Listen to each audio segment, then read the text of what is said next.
Hi friends, welcome to VIP வஸ்னி channel. இன்னைக்கு என்ன பார்க்க போறோம்னா வாழைப்பூ கூட்டும் அதே மாதிரி வெள்ளை பூசணிக்காவோட கூட்டு தான் பார்க்க போறோம். உங்களுக்கு ரொம்ப ரொம்ப யூஸ்ஃபுல்லா இருக்கும். குழம்பு இல்லாத டைம்ல டக்குன்னு இந்த மாதிரி கூட்டு வச்சு ரைஸ்ல வச்சு சாப்பிட்டீங்கன்னா டேஸ்ட் சூப்பரா இருக்கும். எனக்கு ரொம்ப ரொம்ப பிடிக்கும். இந்த கூட்டு ரெசிபி எப்படி பண்ணலான்னு வாங்க வீடியோஸ்க்கு போய் பார்க்கலாம். வீடியோஸை ஸ்கிப் பண்ணாம பாருங்க. ஃபர்ஸ்ட் டைம் சேனல்ல பார்க்குறீங்கன்னா இருந்தீங்கன்னா சப்ஸ்கிரைப் பட்டனை கொஞ்சம் கிளிக் பண்ணிக்கோங்க. பக்கத்துல இருக்கிற பெல் ஐக்கானை கிளிக் பண்ணும்போது ஆல்ன்ற ஆப்ஷன் கொடுத்தீங்கன்னா நான் போடுற வீடியோஸ் எல்லாமே உங்களுக்கு ஆன் த ஸ்பாட்ல வந்து சேரும். வாங்க வீடியோஸ்குள்ள போகலாம். கூட்டு வைக்கிறதுக்கெலாம் ஒரு வாழைப்பூ கரெக்டாக இருக்கும். நான் இன்றைக்கி ஒரு வாழைப்பூ மட்டும் தான் எடுத்திருக்கேன். இதை ஃபஸ்ட்டு க்ளீன் பண்ணி எடுத்துக்கலாம். நிறைய பேர் வாழைப்பூலாம் வாங்கவே மாட்டாங்க. க்ளீன் பண்ண கஷ்டமாக இருக்குதுன்னு நினச்சிட்டு க்ளீன் பண்ணுறது தான் வேலையாக இருக்கும். ஆனால் இது உடம்புக்கு பார்த்திங்கன்னா ரொம்ப ரொம்ப நல்லது. அதிகமான நன்மைகளும் இருக்குது இந்த வாழைப்பூவில். இந்த வாழைப்பூவை கொத்த அப்படியே எடுத்துகிட்டு உள்ளே இருக்கு பாருங்கள், நரம்பு எடுத்துடணும். அதேமாதிரி தொப்பையை எடுத்துடணும். தொப்பைனா ஒன்றும் இல்லை, அந்த கீழே லப்பர் மாதிரி இருக்கும் பாருங்கள் ஒரு மாதிரி, அதை தான் எடுத்து போட்டுறணும். நரம்பு தொப்பை 2 மட்டும் தான் எடுத்து போடணும். மற்றபடி நம்ம அதில் எடுக்க எதுவும் தேவையில்லை. அப்படியே நம்ம யூஸ் பண்ணி சமைக்க வேண்டியது தான். அதே மாதிரி வாழைப்பூ க்ளீன் பண்ணும்போது கையெல்லாம் கொஞ்சம் கரையாகவும் ஆகிடும். அந்த கரை போகிறதுக்கு 2 நாள் கிட்ட ஆகிடும். கை ஒரு மாதிரி கருகருன்னு ஆகிடும் சொல்லப்போனால். ஸோ அதனாலே நிறைய பேர் அதை வாங்கி சுத்தம் பண்ணுறதுக்கு யோசிப்பாங்க. ஆனால் இது உடம்புக்கு ரொம்ப நல்லது. கண்டிப்பாக இதை வாங்கி செய்யுங்க. இதே மாதிரி ஒவ்வொரு பூவுலையும் பிச்சு பிச்சு எடுக்கணும். ஒரு சில பேருக்கு அது எப்படி பிச்சு எடுக்கணும்னு தெரியும். ஆனால் ஒரு சில பேருக்கு இன்னமும் கொஞ்சம் தெரியாது. ஸோ அவங்களுக்காக தான் இன்றைக்கி நான் ஃபுல்லாக க்ளீன் பண்ணி காமிக்கிறேன். பூவை அப்படியே பஞ்சாக பிச்சிருங்க. எதுக்காக சொன்னேன்னா, கட் பண்ணும்போது நம்ம அப்படியே பஞ்சாக வச்சு கட் பண்ணிக்கலாம். அந்த ஒரு ரீசனுக்காக தான். மற்றபடி வேறு ஒன்றும் இல்லை. இதே மாதிரி மீதி இருக்கிற பூவு எல்லாத்தையுமே க்ளீன் பண்ணி எடுத்துக்கணும். அதுக்கப்புறம் தான் மொத்தமாக வச்சு நம்ம நறுக்கி எடுக்க முடியும். வாழைப்பூவில் நிறைய ரெசிபி பண்ணலாம். கூட்டு, பொரியல் வைக்கலாம். அதுமாதிரி வடை போடலாம். அதே மாதிரி கோலா உருண்டை கூட செய்யலாம். என்னோடய சேனலில் ஆல்ரெடி நான் போட்டிருக்கேன். கோலா உருண்டையும் வாழைப்பூ வடையும். உங்களுக்கு டவுட்னா பார்த்துக்கோங்க. ஹோட்டலில் செய்கிறத விட டேஸ்ட் சூப்பராக இருந்துச்சு. ஃபுல் வீடியோஸ் கொடுத்துருக்கேன். டக்குன்னு போய் பார்த்துக்கோங்க. உங்களுக்கு ரொம்ப ரொம்ப யூஸ்ஃபுல்லாக இருக்கும். வாழைப்பூவை ஃபுல்லாக க்ளீன் பண்ணி எடுத்தாச்சு. வாழைப்பூவை ஃபுல்லாக க்ளீன் பண்ணதுக்கப்புறம் உள்ளே குருத்து நம்ம பிக்க முடியாது. ஏன்னா அது சின்னதாக இருக்கும். அதனால் கத்தியால் ஃபுல்லாக கட் பண்ணி கூட எடுத்துக்கலாம்.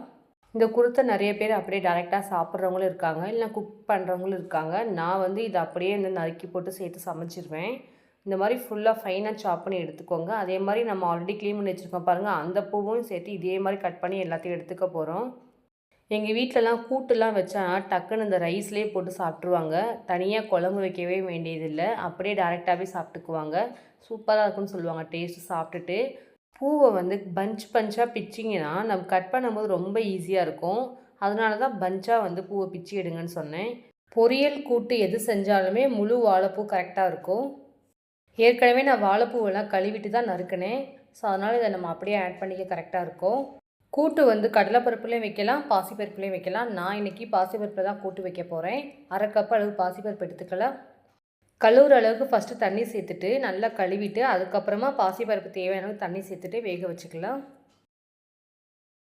1 கிளாஸ் அளவு மட்டும் தண்ணி சேர்த்துக்கோங்க, ரொம்பவும் வேண்டாம், தண்ணி அதிகமாகிடும். 1/4 டீஸ்பூன் அளவுக்கு மஞ்சள் தூள் ஆட் பண்ணிக்கலாம். ஜீரகம் 1/4 டீஸ்பூன் ஆட் பண்ணிக்கலாம். பெருங்காயம் 1/4 டீஸ்பூன் எடுத்திருக்கேன், அதையும் சேர்த்துக்கலாம். எல்லாமே 1/4 ஸ்பூன் தான் நான் போடுவேன். வாழைப்பூவெல்லாம் நறுக்கி வச்சுருங்க பாருங்கள், அதை எல்லாத்தையும் ஆட் பண்ணிக்கலாம். குக்கரை க்ளோஸ் பண்ணிவிட்டு ஸ்டவ் ஆன் பண்ணி தூக்கி ஸ்டவ் மேலே வச்சிடலாம். ஒரு 2 விசில் அந்த மாதிரி விட்டுக்கோங்க, ரொம்பவும் வேண்டாம், அதுக்கப்புறம் குழஞ்சிடும். 2 விசில் மட்டும் விட்டு எடுத்துக்கலாம், கரெக்டாக இருக்கும்.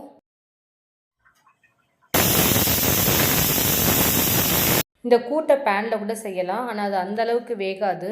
பூ பார்க்க சாஃப்டாக இருக்க மாதிரி இருக்கும், ஆனால் வேகவே வைக்கிறது கொஞ்சம் லேட் ஆகும். இந்த மாதிரி குக்கரில் போட்டிங்கன்னா 1 விசில் 2 விசில் நல்லா பூ மாதிரி வெந்துடும். அதுக்கப்புறம் கூட்டு சாப்பிடும்போது சூப்பராக இருக்கும். வாழைப்பூ எல்லாமே நல்லா வெந்துருச்சு. இதை நம்ம அப்படியே தாளித்து விட்டுக்கலாம். ஸ்டவ் ஆன் பண்ணிவிட்டு ஒரு பேன் வச்சுக்கலாம். ஆயில் அதிகமாக தேவையில்லை, கூட்டுக்கலாம் கொஞ்சமாக சேர்த்தாலே போதும். 1/4 டீஸ்பூன் மட்டும் கடுகு ஆட் பண்ணிக்கலாம். கடுகு நல்லா படப்படன்னு பொரிஞ்சதுக்கப்புறம் ஒரு பெரிய வெங்காயம் எடுத்திருக்கேன், அதையும் ஆட் பண்ணிக்கலாம். பச்சை மிளகாய், காஞ்ச மிளகாய் எது வேணாலும் சேர்த்துக்கலாம். நான் பச்சை மிளகாய் தான் சேர்த்துருக்கேன். பச்சை மிளகாய் போட்டிங்கன்னா அது ஒரு தனி ஃப்ளேவர் கொடுக்கும், டேஸ்ட் நல்லாயிருக்கும். கொஞ்சமாக ஃப்ரெஷ்ஷான கருவேப்பிலை ஆட் பண்ணிக்கலாம். போட்டிருக்க பொருள் எல்லாமே நல்லா வதங்கணும். கலர் நல்லா மாறி வரும், அந்தளவுக்கு இதை வதக்கி எடுக்கணும். வெங்காயம், பச்சை மிளகாய் நல்லா கலர் மாறினதுக்கப்புறம் நம்ம ஆல்ரெடி வேக வச்சு வச்சுருக்கோம் பாருங்கள் கூட்டு, அதை அப்படியே ஆட் பண்ணிக்கலாம். இது கொஞ்சம் கெட்டியாக இருக்கும், அதனால் கொஞ்சமாக தேவையான தண்ணி சேர்த்துட்டு திரும்ப இதை கொதிக்க வைக்க போகிறோம், ஒரு 10 நிமிஷம் அந்த மாதிரி. இதை இப்படியே கொதிக்க வச்சு கூட சாப்பிட்லாம், ஆனால் கொஞ்சம் காரம் கம்மியாக இருக்கும். நான் எப்போவுமே வீட்டு மிளகாய் இதில் கொஞ்சம் சேர்த்து தான் நான் இதோட சேர்த்து கொதிக்க வைப்பேன். அப்போ தான் கொஞ்சம் காரசாரமாக இருக்கும், டேஸ்ட் நல்லாயிருக்கும். தேவையான அளவு கொஞ்சமாக உப்பு ஆட் பண்ணிவிட்டு வீட்டு மிளகாய்த்தூள் 1/4 டீஸ்பூன் மட்டும் சேர்த்துக்கிறேன். பச்சை மிளகாய் சேர்த்துருக்கோம் தான், ஆனால் அது அந்தளவுக்கு காரம் எடுக்காது. கொஞ்சமாக வீட்டு மிளகாய்த்தூள் சேர்த்திங்கன்னா தான் கொஞ்சம் காரமாக இருக்கும். ஏன்னா ரைஸில் ஊற்றி சாப்பிடும்போது கொஞ்சம் சாப்பிட்றதுக்கு நல்லாயிருக்கும்.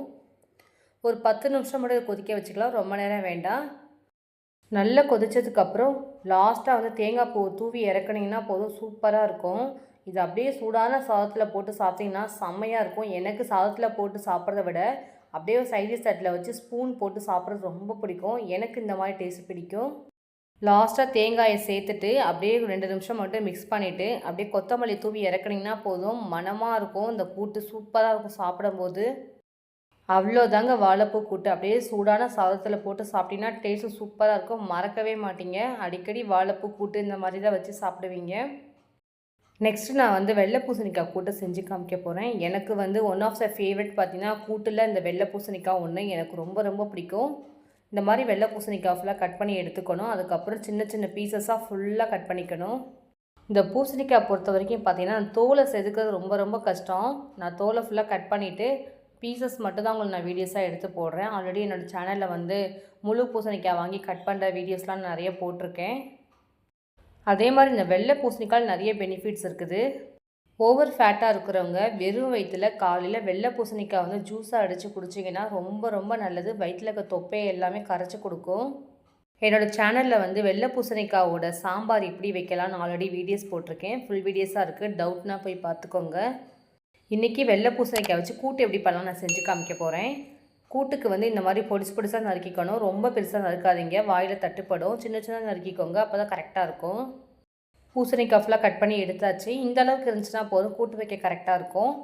இந்த கூட்டுமே கடலைப்பருப்பு பாசிப்பருப்பு அந்த மாதிரி எது வேணாலும் சேர்த்துக்கலாம். நான் வந்து பாசிப்பருப்பு தான் எப்போவுமே கூட்டுக்கெலாம் வைப்பேன், அப்போ தான் டேஸ்ட் நல்லாயிருக்கும். 1/2 கப் அளவு பாசிப்பருப்பு சேர்த்துட்டு தண்ணி நல்லா கழுவி எடுத்துகிட்டு அதுக்கப்புறம் ஃப்ரெஷ்ஷான வாட்டர் சேர்த்துக்கலாம். நெக்ஸ்ட்டு வந்து கட் பண்ணி வச்சுக்க பூசணிக்காய் ஃபுல்லாக ஆட் பண்ணிக்கலாம். இந்த சாம்பாருக்கு இந்த கூட்டுக்கெலாம் ஜீரகம் 1/4 டீஸ்பூன் மட்டும் சேர்த்து பாருங்களேன், மணமாக டேஸ்ட்டு சூப்பராக இருக்கும், நல்லா டைஜஷன் ஆகும். நான் எப்போவுமே வந்து ஜீரகம் சேர்ப்பேன். பெருங்காயத்தூளும் மஞ்சள் தூளும் 1/4 டீஸ்பூன் ஆட் பண்ணிக்கலாம். குக்கரை க்ளோஸ் பண்ணிவிட்டு 1 விசில் 2 விசில் விடுங்க, அதுக்கு மேலே விட்டுறாதீங்க. பாசிப்பருப்பு எல்லாம் குழஞ்சி போய் கொலன்னு ஆகிடும், பேஸ்ட்டு மாதிரி நல்லாவும் இருக்காது. அதனால் 2 விசில் இல்லை 1 விசில் விடுங்க போதும், கரெக்டாக இருக்கும். விசிலெல்லாம் போனதுக்கப்புறம் குக்கர் ஓப்பன் பண்ணி பார்க்கலாம். பருப்பு எல்லாமே நல்லா வெந்திருக்குது, கரெக்டான பக்குவம் இது. இதுக்கு மேலே வேக வச்சுன்னா கொலன்னு ஆகிடும். இந்த மாதிரி இருந்தால் தான் கரெக்டாக இருக்கும். நெக்ஸ்ட் நம்ம பேனில் வேறு வெங்காயம்லாம் போட்டு இதை நம்ம வதக்கி எடுக்கிறது போது கரெக்டாக வெந்துடும். திரும்பி ஸ்டவ் ஆன் பண்ணிவிட்டு பேன் வச்சுக்கலாம். தேவையான அளவுக்கு ஆயில் சேர்த்துக்கலாம். ஆயில் நல்லா ஹீட் ஆகட்டும். அதே மாதிரி கூட்டுக்கெலாம் ரொம்ப ஆயில் சேர்க்க வேணாம், கொஞ்சமாக 1 ஸ்பூன் 2 ஸ்பூன் சேர்த்திங்கனாலே போதும், கரெக்டாக இருக்கும். வெங்காயம் சேர்த்துக்கலாம். வெங்காயம் எல்லாமே நல்லா வதங்கணும். வதங்கினதுக்கப்புறம் தான் லாஸ்ட்டில் இந்த கூட்டை ஆட் பண்ணணும். காரத்துக்கு ஏற்ற மாதிரி கொஞ்சமாக பச்சை மிளகாய் எடுத்திருக்கேன், அதையும் சேர்த்துக்கலாம். கருவேப்பிலை ஃப்ரெஷ்ஷாக எடுத்திருக்கேன், அதையும் ஆட் பண்ணிக்கலாம். இது எல்லாத்தையும் சேர்த்துட்டு 2 நிமிஷம் மட்டும் வதக்கிட்டு அதுக்கப்புறம் கூட்டை ஆட் பண்ணிக்கலாம். கூட்டுக்கு தேவையான அளவுக்கு உப்பு ஆட் பண்ணிக்கலாம். உப்பு வந்து கூட்டு வைக்காமல் கூட சேர்த்துக்கலாம். வெங்காயத்தோடு சேர்த்துட்டிங்கன்னா கொஞ்சம் அந்த வெங்காயம் நல்லா வதங்கி வருன்றக்காக நான் வந்து வெங்காயத்தோடு ஆட் பண்ணிக்கிறேன். எல்லாமே நல்லா வதங்கிடுச்சு. நெக்ஸ்ட் நம்ம வந்து கூட்டு ஆட் பண்ணிக்கலாம். கூட்டு பொறுத்த வரைக்கும் எல்லாமே ஒரே மெத்தடு தான். கொஞ்சமாக தண்ணி ஆட் பண்ணிவிட்டு திரும்பவும் இதை நல்லா கொதிக்க வச்சுக்கலாம். 10 நிமிஷம் அந்த மாதிரி மட்டும் கொதி வரட்டும், அப்போ தான் டேஸ்ட் நல்லாயிருக்கும். மிளகாய் தூள்லாம் எதுவுமே நான் சேர்க்கலை. பச்சை மிளகாய் நான் அதிகமாக சேர்த்துருக்கிறதுனால நான் சேர்க்கலை. அதுவும் பூசணிக்காய் கூட்டுக்கு எனக்கு வந்து வீட்டு மிளகாய் தூள் அந்தளவுக்கு போட்டால் பிடிக்காது. பச்சை மிளகாய் டேஸ்ட் தான் ரொம்ப பிடிக்கும்னால நான் வந்து பச்சை மிளகாய் அப்படி தான் சேர்த்துருக்கேன். உங்களுக்கு காரத்துக்கு ஏற்ற மாதிரி காஞ்ச மிளகாய் வேணும்னா ஆட் பண்ணி கூட இதோட செஞ்சுக்கலாம். ஒரு 10 நிமிஷம் நல்லா கொதிச்சதுக்கப்புறம் அதுக்கப்புறம் லாஸ்ட்டாக வந்து தேங்காய் துருவலை ஆட் பண்ணிவிட்டு 2 நிமிஷம் மிக்ஸ் பண்ணிவிட்டு ஸ்டவ்வை ஆஃப் பண்ணிவிட்டு லாஸ்ட்டாக கொத்தமல்லியில் தூவி இறக்குனீங்கன்னா போதும், மணக்க பூசணிக்காய் கூட்டு ரெடி. இதை அப்படியே ஒயிட் ரைஸ்லேயும் சாப்பிட்லாம், வெறும் வாயிலையும் சாப்பிட்லாம். எனக்கு ரொம்ப ரொம்ப பிடிக்கும் இந்த கூட்டு. இந்த கூட்டை அப்படியே ஒரு பவுலில் மாற்றிக்கலாம். இன்றைக்கி என்னோடய ஸ்டைலில் உங்களுக்கு நான் பூசணிக்காய் கூட்டும் வாழைப்பூ கூட்டும் நான் செஞ்சு காமிச்சிருக்கேன். ரொம்ப ரொம்ப ஈஸியான முறையில் டக்குன்னு செஞ்சிடலாம். பேச்சுலர்ஸ்லாம் இந்த மாதிரி ஒரு கூட்டு வச்சு சாப்பிட்டிங்கன்னா போதும், ரைஸுக்கு ஊற்றி சாப்பிட்டுக்கலாம். குழம்பு வைக்க வேண்டிய அவசியமே இல்லை. எங்கள் வீட்டில் நான் அதிகமாக இந்த மாதிரி கூட்டு ரெசிபி தான் செஞ்சு சாப்பிடுவோம். எங்களுக்கு எல்லாருக்கும் ரொம்ப பிடிக்கும். அதே விஷயத்தை உங்களுக்கு நான் ஷேர் பண்ணுறதுக்காக இன்றைக்கி நான் வீடியோஸாக போட்டிருக்கேன். நீங்களும் இதே மாதிரி மெத்தடில் ட்ரை பண்ணி பார்த்தா டேஸ்ட் எப்படி இருந்துச்சு கண்டிப்பாக கமெண்ட்டில் சொல்லுங்கள். என்னோடய வீடியோஸ் உங்களுக்கு பிடிச்சிச்சுன்னா லைக் பண்ணுங்கள், ஷேர் பண்ணுங்கள், கமெண்ட் பண்ணுங்கள், சப்ஸ்கிரைப் பண்ணுங்கள். பக்கத்தில் இருக்கிற பெல் ஐக்கானை கிளிக் பண்ணிவிடுங்க. Thank you friends.